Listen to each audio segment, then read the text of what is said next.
Bom dia a todos, graça e paz do nosso Senhor Jesus Cristo. Nós vamos dar continuidade à nossa escola bíblica dominical. Você que está na sua casa, você que está fora da comunhão dos irmãos, este é o meio que a Igreja Batista do Brooklyn faz para você não ficar totalmente sem o alimento espiritual da Palavra de Deus. Vamos começar com uma oração. Curve sua cabeça. Senhor Deus, nós te damos graças pela tua proteção, tua fidelidade, a sua misericórdia que vem se renovando. Que o Senhor abra o entendimento, que o Senhor abra a capacidade para que nós possamos compreender a tua palavra e a tua revelação, Senhor. Pedimos isso em nome de Jesus. Amém, Senhor. O tema que hoje eu gostaria de falar com vocês é sobre a lepra bíblica.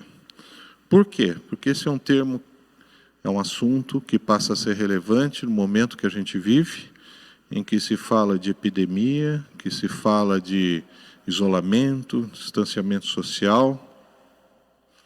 A Bíblia fala de uma epidemia como que a gente vive? Sim, ela fala. No Salmo 91, do versículo 1 a 3, eu só vou ler para vocês estarem a par que a Escritura ela é a verdade, que ela fala de assuntos proféticos, ela é útil em todo e qualquer tempo. Salmo 91, de 1 a 3, fala assim: aquele que habita no esconderijo do Altíssimo, à sombra do Onipotente descansará. Direi do Senhor, Ele é meu Deus, o meu refúgio e minha fortaleza, e nele confiarei. O salmista começa declarando a confiança, a dependência que ele tem de Deus em toda e qualquer circunstância, e ele diz o motivo: porque ele te livrará do laço do passarinheiro, isso é uma expressão que significa armadilha que o homem faz, e da peste perniciosa, algumas versões têm essa tradução, porque significa a doença contagiosa perfeita, que interfere com a saúde, com a emoção, com as finanças, com tudo. E é o que a gente está vivendo. Mas o tema que a gente vai abordar hoje é sobre a lepra bíblica, que é motivo de muita confusão, e sobre o que a Bíblia fala sobre quarentena e isolamento. Nós vivemos uma época difícil, uma época em que ninguém sabe mais o que é verdade e o que é mentira, uma época em que as igrejas, infelizmente, têm sido forçadas a ficarem fechadas, uma época em que nós estamos vendo o desespero das pessoas, e eu queria que vocês meditassem comigo em 1 João 5,19, que fala: sabemos que somos de Deus. Em toda e qualquer circunstância que nós vivemos, nós somos propriedade exclusiva de Deus. E João continua falando, e que todo mundo está no maligno ou jaz no maligno. Então a gente tem visto cada vez mais coisas assim absurdas, e isso é extremamente complicado. Mas vamos falar do nosso assunto hoje. A lepra bíblica no Antigo e no Novo Testamento. A primeira coisa, deixa bem claro para vocês, que lepra não é uma palavra que identifica uma única manifestação. A gente tem 3 tipos de lepras no Antigo Testamento, e no Novo Testamento a gente vai ver só uma manifestação. A primeira manifestação que a gente encontra de lepra é o que a gente vê em Êxodo 4:6, acompanhem comigo. E disse-lhe mais o Senhor: põe agora a tua mão no teu seio, e tirando, eis que a sua mão estava leprosa, branca como a neve. E Números 12:10, e a nuvem se retirou de sobre a tenda, e eis que Miriam ficou leprosa como a neve, e olhou Arão para Miriam, e eis que estava leprosa. Essa enfermidade não tem nada a ver com o mal de Hansen, não tem nada a ver com a lepra popular. Ela, nesse aspecto, ela é adjetivada. No Antigo Testamento, a primeira manifestação de lepra que a gente vê é que ela é comparada com uma neve, só tem a descrição que ela é branca. A gente só tem esses 3 versículos que especificam comparativamente como a neve. tem uma relação direta com espiritualidade, dependência de Deus. Em Êxodo capítulo 4, a gente vê a inserção dentro dos 3 sinais que é dado para Moisés, da autoridade profética dele, significando que ele está na mão de Deus, ele é a extensão de Deus e que isso implica em santidade. E quando Miriam se torna leprosa como a neve, é porque ela quer dar um golpe de Estado, ela quer assumir o poder que Deus conferiu a Moisés, e Deus manda para ela uma manifestação de doença relacionada com espiritualidade. Miriam fica totalmente branca como a neve. E no versículo 12 e 14, a gente vê o final, em que Moisés conversa diretamente com Deus e pede para que ele tire essa chaga, essa marca, essa manifestação. E Deus fala que vai ficar 7 dias fora do arraial, fora da comunhão, fora da presença de outras pessoas. E aí ela volta. Deixa bem claro para vocês que não tem nada a ver com lepra como o mal de Hansen. Moisés escreve o Pentateuco muito antes. A gente tem a data do Êxodo, provavelmente 1280 a.C. E a gente tem que a lepra é introduzida no mundo ocidental somente no 3º século a.C., se admite que foi introduzido por Alexandre o Grande, que promoveu 10.000 casamentos com seus soldados, com as mulheres hindus. E a lepra era uma doença, como a gente conhece, a lepra ocidental, o mal de Hansen, era uma doença que existia exclusivamente na Índia. Então, essa lepra, a primeira lepra que a gente tem menção no Antigo Testamento, que aparece em Êxodo 4:6, e no capítulo 12 de Números, a partir do versículo 10, que ela é adjetivada com o termo neve, é uma atuação direta de Deus como manifestação de domínio de Deus. E uma coisa muito interessante, que a manifestação na pele, ela leva a pessoa a um isolamento, leva a pessoa a uma exclusão social. Hoje se argumenta que a exclusão social é algo bom, a Escritura vai justamente na linha contrária, fala que a exclusão social é uma punição, e a gente vai ver depois, inclusive, o período de 7 dias como sendo considerado por Deus, dentro da sabedoria que a Escritura revela, como um período correto para você fazer um processo de isolamento.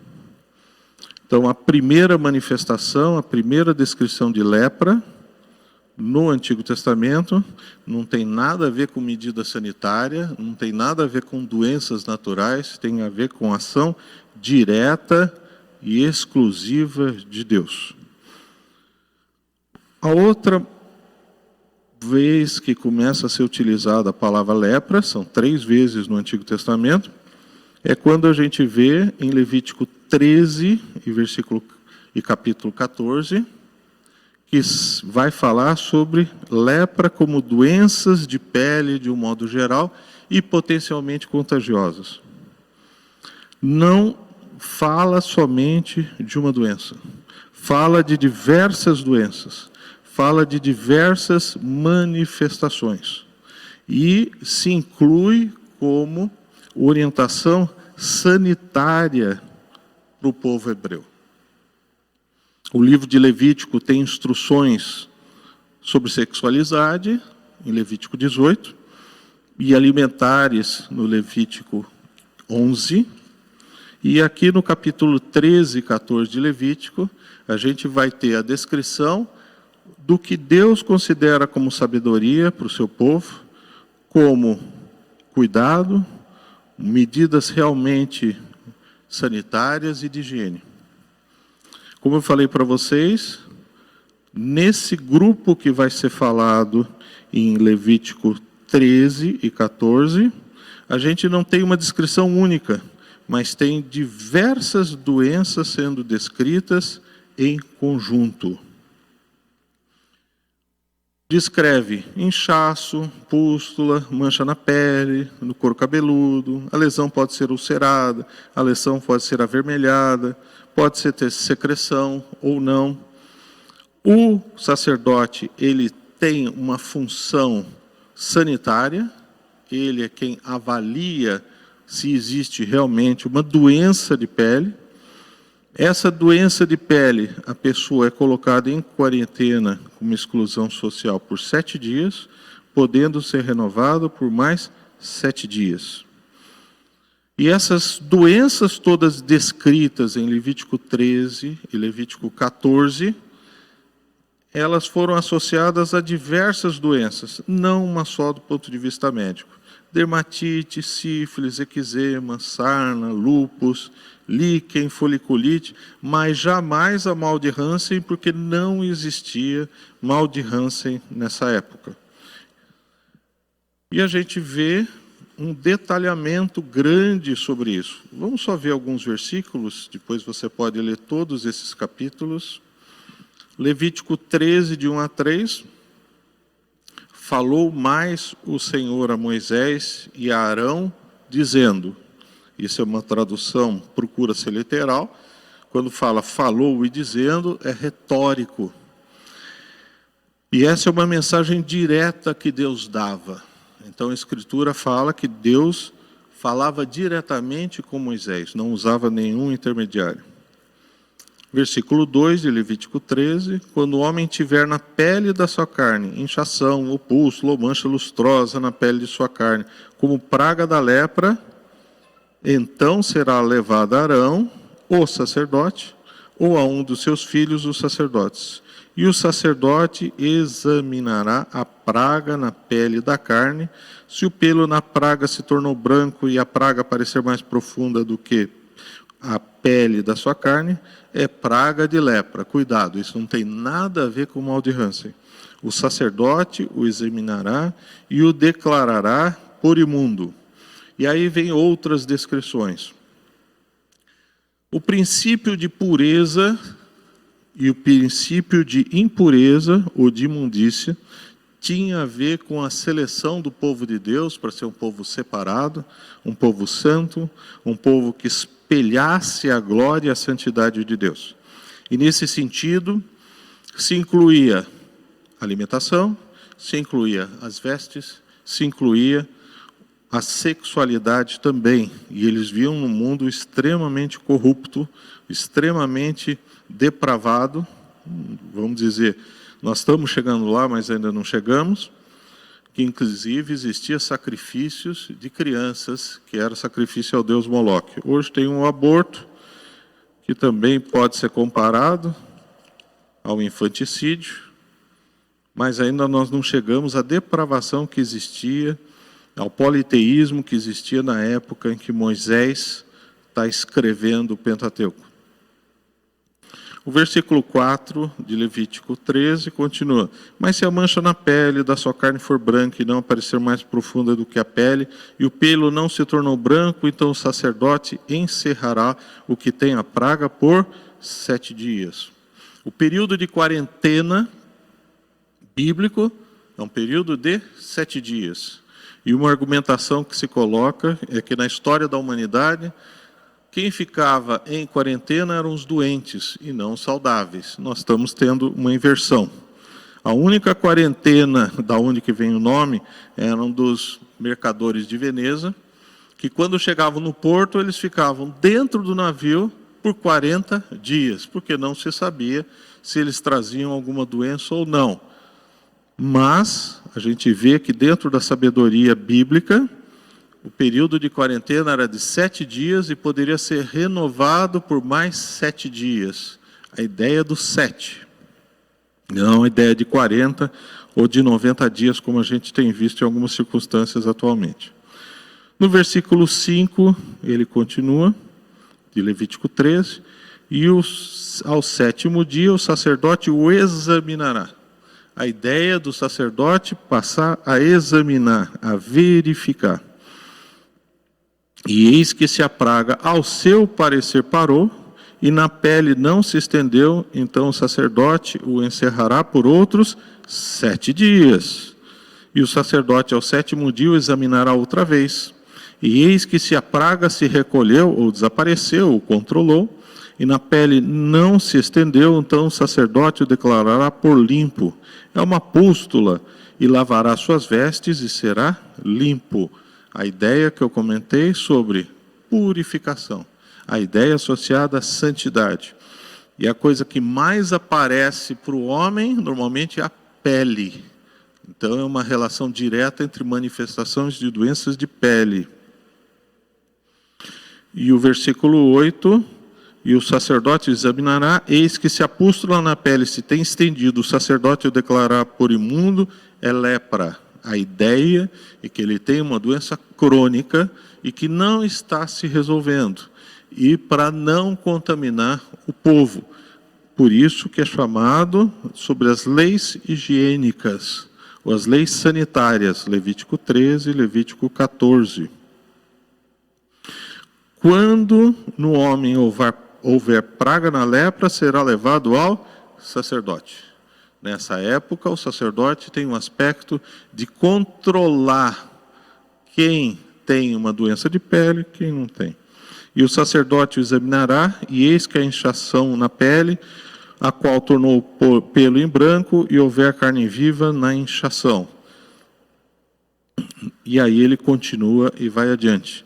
Não é para a gente ficar transpondo para a nossa realidade, que os pastores devem ficar examinando as pessoas, não é nada disso. Isso é um momento histórico, é um momento particular, é um momento em que Deus prepara o seu povo para ser santo, para anunciar o Deus verdadeiro, e dentro de uma constituição do povo se colocam leis de higiene, leis sanitárias. O que nos interessa é o período que é colocado, período sempre de 7 dias podendo ser renovado, e também a ideia de que quem fica isolado é aquele que está doente, não o que está saudável. E lembrar de novo que o problema de pele, uma manifestação de pele até hoje, quem tem, ele leva a uma certa repulsa social. Então, quem tem, ou quem tinha a lepra bíblica na época de Moisés, passava por um processo de segregação. Hoje a gente está passando por o contrário, processo de segregação, quem passa são os saudáveis. Os saudáveis têm que ficar em casa, os saudáveis têm que usar máscara, não estou indo contra as medidas que são preconizadas, nem me cabe isso, mas eu estou colocando o paralelo das situações entre o que a Escritura coloca diretamente e o que a gente está vendo.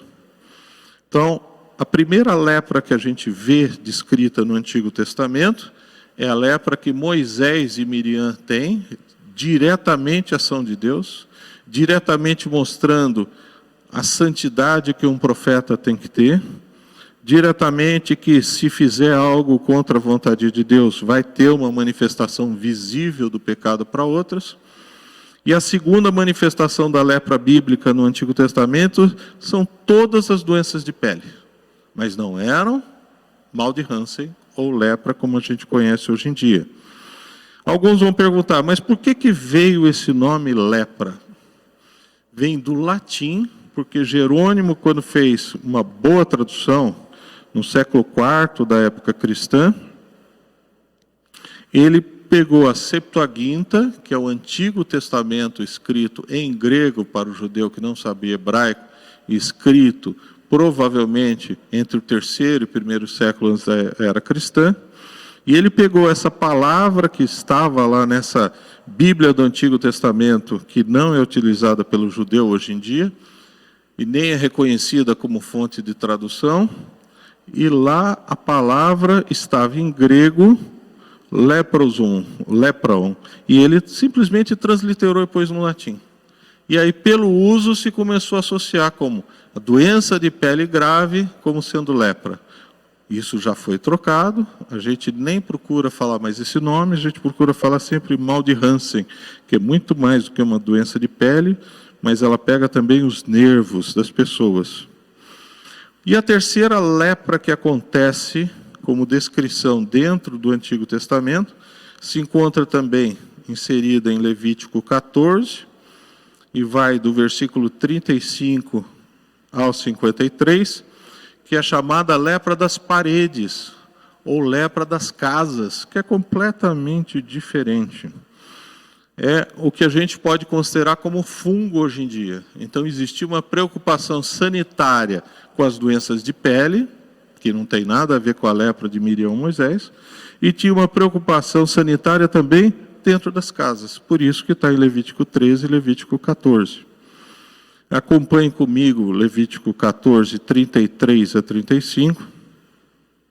Falou mais o Senhor a Moisés e a Arão, dizendo: quando tiverdes entrado na terra de Canaã, que vos hei de dar por possessão, e eu enviar a praga da lepra em alguma casa da vossa possessão, então aquele de quem for a casa virá e informará ao sacerdote, dizendo: pareceu-me bem que há como há que praga em minha casa. Então a gente vê diretamente a descrição de que pode existir manchas em parede das casas onde os judeus vão morar. Tem toda uma descrição que vocês podem encontrar a partir do versículo 33 e vai adiante. Essa lepra das paredes, essa lepra das casas, mostra que tem que raspar, que tem que colocar o reboco de novo, tem uma série de atitudes a serem feitas, e tem que tomar cuidado, porque essa lepra, esse fungo, ela dá a ideia de ser contagioso. Então, em Levítico 14, 54 a 57, acompanhem comigo. Esta é a lei de toda a praga da lepra e da tínia, e da lepra das roupas e das casas. Aqui ele está falando tudo junto. E da inchação e das pústulas e das manchas lustrosas, para ensinar quando alguma coisa será imunda e quando será limpa. Esta é a lei da lepra. Então isso encerra a descrição de Levítico 13 e 14 dos capítulos, e fala da lepra como uma doença de pele em geral, e da lepra que afeta a parede das casas também. Então são duas lepras totalmente distintas. Então, deixa bem claro de novo que a Bíblia não fala de uma lepra única, mas fala de três manifestações distintas no Antigo Testamento, e daí que vem o nome que a gente trabalha hoje em dia e dá muita confusão. E no Novo Testamento? O Novo Testamento já passou 13 séculos, já passou muito tempo. E a gente tem algumas referências sobre isso na Escritura. Particularmente, a gente tem duas grandes descrições para nós, que são muito importantes, que vão falar sobre pessoas que são leprosas. Lembrem-se que, se a lepra não existia na época de Moisés, na época de Jesus, a lepra como mal de Hansen, ela já passa a existir. Você já encontra porque ela já entrou. E uma das características daquele que era portador da lepra como doença de pele, instalada, que o sacerdote avaliou por 7 dias, depois repetiu a avaliação por 7 dias, e chegou à conclusão que aquilo era incurável, era que essa pessoa ia ficar excluída da sociedade. Essa pessoa ia ficar fora do convívio. Essa pessoa ia ficar com a chaga da exclusão social, que era uma das coisas, acho que pior que existe, é não se relacionar com outras pessoas. No Novo Testamento, a gente tem a citação da lepra, e aqui, diferente do Antigo Testamento, provavelmente é mal de Hansen. Pode ser qualquer doença de pele? Pode. Abram comigo Mateus capítulo 8. O evangelista Mateus vai falar sobre a lepra, e Lucas também vai falar. Mateus 8:1 diz assim: e descendo ele do monte, seguiu uma grande multidão. E eis que veio um leproso. Ele tinha lepra. Doença de pele. Qual? Não especifica. Nessa época pode ser mal de Hansen? Pode. E o adorou. Aí a gente já tem uma característica que esse homem vai e está adorando. Se ele está adorando, ele já está reconhecendo Jesus como Deus. Já está reconhecendo ele como Messias. Mas Mateus ainda continua, porque esse leproso adorando diz: Senhor, ele não está chamando ele de mestre, não está chamando ele de professor, está chamando ele de Deus. Se quiseres, podes tornar-me limpo. Esse leproso se aproxima de Jesus, e é muito interessante, por quê? Porque eles tinham que obrigatoriamente manter distanciamento social. Ele está em Israel, ele conhece bem, é alguém que conhece a lei judaica, e ele está quebrando a lei judaica. Ele está se aproximando de Jesus, sabendo que ele pode obter a graça da cura. Uma cura que é bem complicada. Por quê? Porque é uma pessoa que está afastada de qualquer relacionamento, uma pessoa que não conversa com outras, uma pessoa que está tolhida da sua liberdade, e ele se aproxima. Senhor, se quiseres, podes tornar-me limpo. E Jesus, estendendo a mão, ele faz uma coisa que é mais absurda ainda. Dentro da lei judaica, a pessoa que era imunda, ninguém poderia tocá-la. Isso é um princípio de santidade. Não quer dizer que vai pegar nada, mas é o princípio da santidade. Então, até hoje, o homem judeu não encosta, não toca na mão, o judeu religioso, em uma mulher. Por quê? Porque dentro da Escritura, com a simbologia, a mulher, quando está no período menstrual, ela está liberando sangue e ela é considerada impura. E existem outros casos de impurezas totalmente simbólicas. Aquele que tocar o morto fica impuro.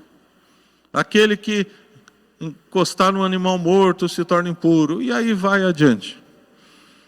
Esse homem era impuro no sentido religioso. E Jesus, ele toca nele.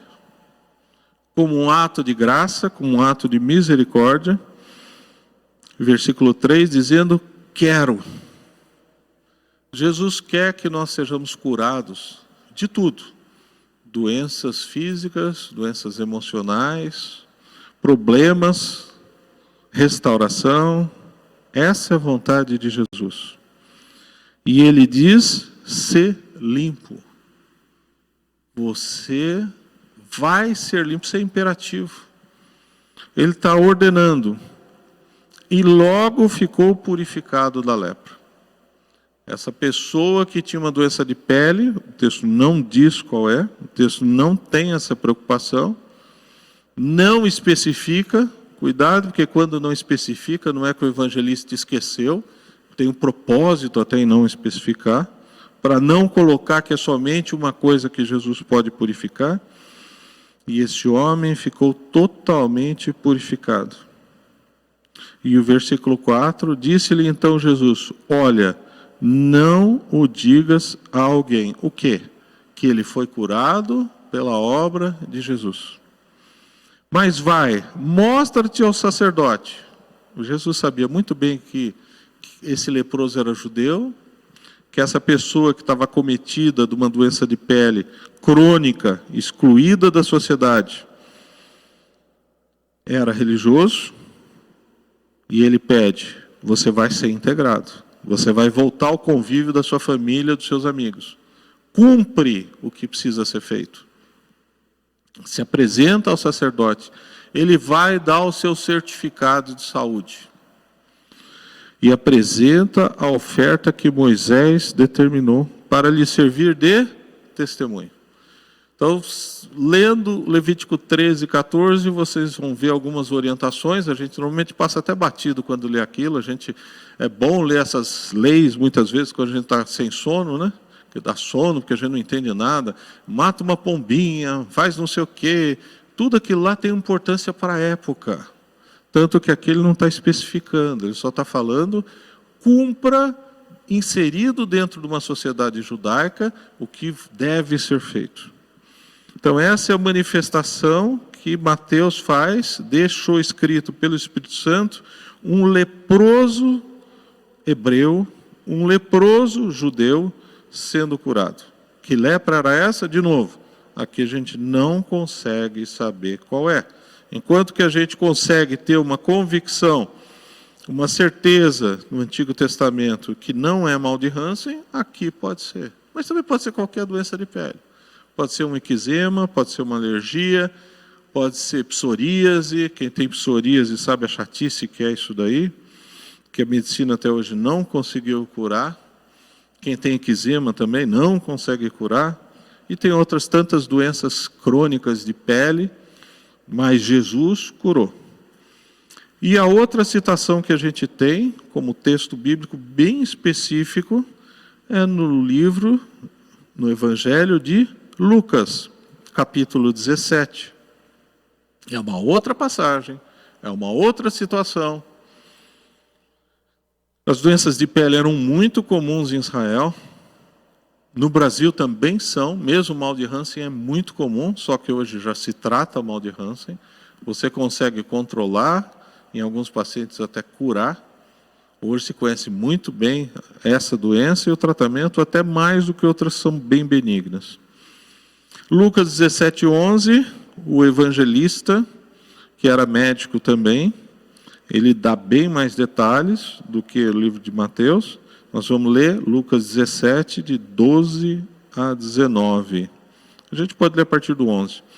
E aconteceu que, indo quem? Jesus, a Jerusalém, passou pelo meio da Samaria e da Galileia.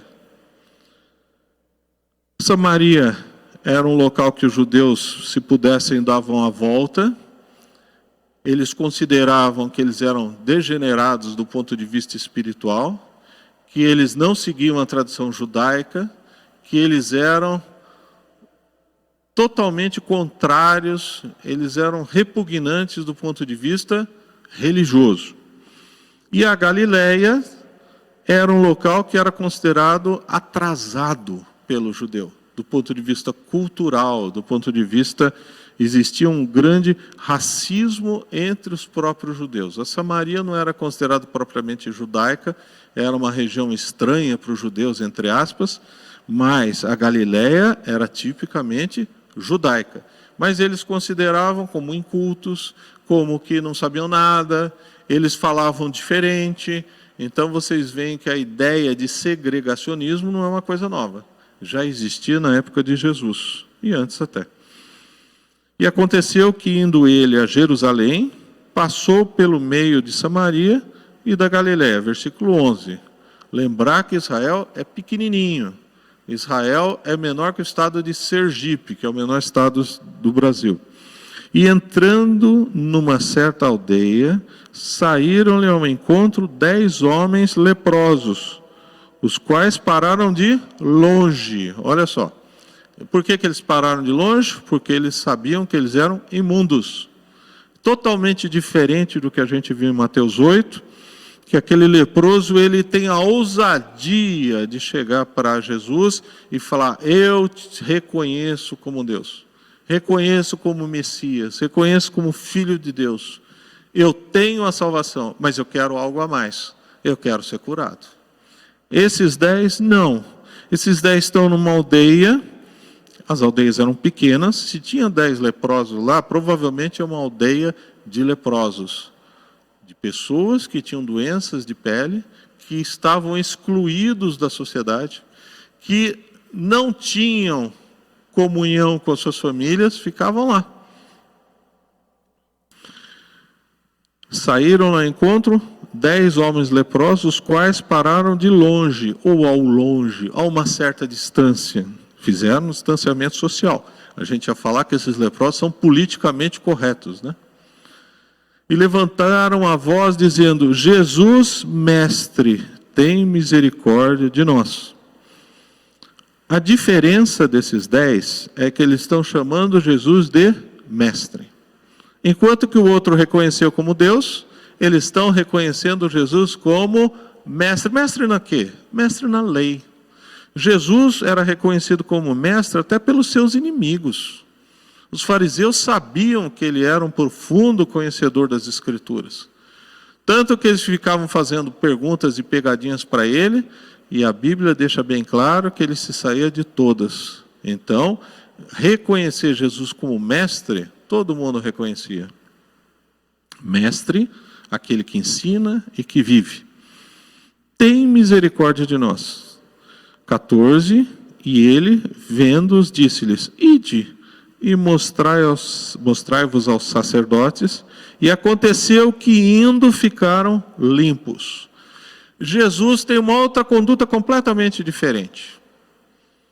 Eles vão para Jesus, eles identificam ele como mestre, aquele que ensina mediante a sua convivência, o testemunho, diferente do professor, e pedem para ele: tem misericórdia.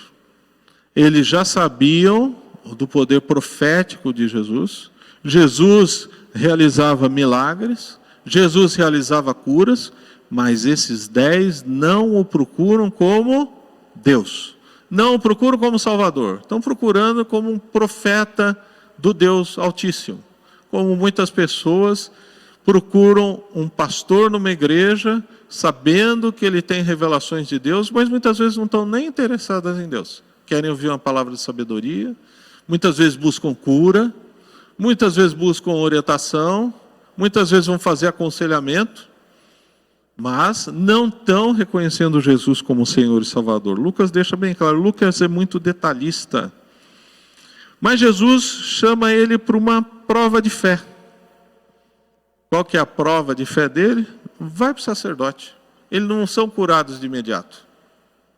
Muitas vezes Deus pede provas de fé. A Bíblia fala de um estrangeiro que tinha doença de pele, que era um general poderoso, Naamã, no Antigo Testamento, e ele é colocado uma prova de fé. Vai e se lava no rio de Israel. E o rio de Israel, em comparação ao rio da onde ele vinha, não tinha nada a ver. Era michuruca. Seria a mesma coisa que alguém falar assim: vai hoje em dia e se lava no rio Tietê. A gente vai dar risada, né?